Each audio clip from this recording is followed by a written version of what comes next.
സംസ്ഥാനത്ത് അതിശക്തമായ മഴ തുടരുന്നു. പത്തനംതിട്ടയിലും എറണാകുളത്തും രാവിലെ മുതൽ തുടങ്ങിയ മഴ ഇപ്പോഴും തുടരുകയാണ്. ഇടുക്കി പേരുമേട്ടിൽ ശക്തമായ മഴയാണ് രേഖപ്പെടുത്തിയിട്ടുള്ളത്.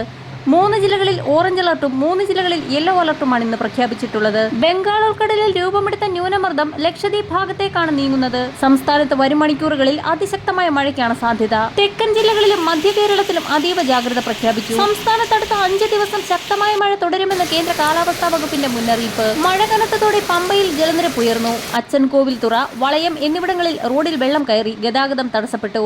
പാലരുവി വെള്ളച്ചാട്ടം അടച്ചു. കേരള തീരത്ത് മത്സ്യബന്ധനത്തിന് വിലക്കേർപ്പെടുത്തി. ഉയർന്ന തിരമാലയ്ക്കും കടലാക്രമണത്തിന് സാധ്യതയുള്ളതിനാൽ തീരദേശവാസികൾ അതീവ ജാഗ്രത പുലർത്തണമെന്ന് ഇൻകോയ്സ് മുന്നറിയിപ്പ് നൽകി. തെന്മല ഡാമിലെ ജലനിരപ്പ് റൂൾ കർവിന് അനുസൃതമായി ക്രമീകരിക്കേണ്ടത് അത്യാവശ്യമായതിനാൽ ഡാം ഷട്ടറുകൾ തുറന്നേക്കും. നാളെ രാവിലെ 11 മണി മുതൽ ഡാമിന്റെ 3 ഷട്ടറുകൾ 60 സെന്റിമീറ്റർ പടിപടിയായി ഉയർത്തി അധിക ജലം കല്ലടയാറ്റിലേക്ക് ഒഴുക്കിവിടുന്നതിനുള്ള അനുമതി നൽകിയിട്ടുണ്ട്. ഡാമിന്റെ ഷട്ടറുകൾ ഉയർത്തുന്ന സാഹചര്യത്തിൽ കല്ലടയാറിന്റെ തീരപ്രദേശങ്ങളിൽ താമസിക്കുന്നവർ ജാഗ്രത പാലിക്കണമെന്ന് ജില്ലാ കളക്ടർ അറിയിച്ചു. കനത്ത മഴ തുടരുന്ന സാഹചര്യത്തിൽ പൊന്മുടിയടക്കം 3 വിനോദസഞ്ചാര കേന്ദ്രങ്ങൾ അടച്ചു. ശക്തമായ മഴ തുടരുന്ന സാഹചര്യത്തിൽ തമിഴ്നാട്ടിലും വിവിധ ജലസംഭരണികൾ തുറന്നു. തെങ്കാശിയിൽ പ്രളയസമാന സാഹചര്യം നിലനിൽക്കുന്ന സാഹചര്യത്തിൽ അതീവ ജാഗ്രത പ്രഖ്യാപിച്ചു. വരും മണിക്കൂറുകളിലെ വാർത്തകൾക്കും മുന്നറിയിപ്പുകൾക്കുമായി ചാനൽ സബ്സ്ക്രൈബ് ചെയ്യാൻ മറക്കാതിരിക്കുക.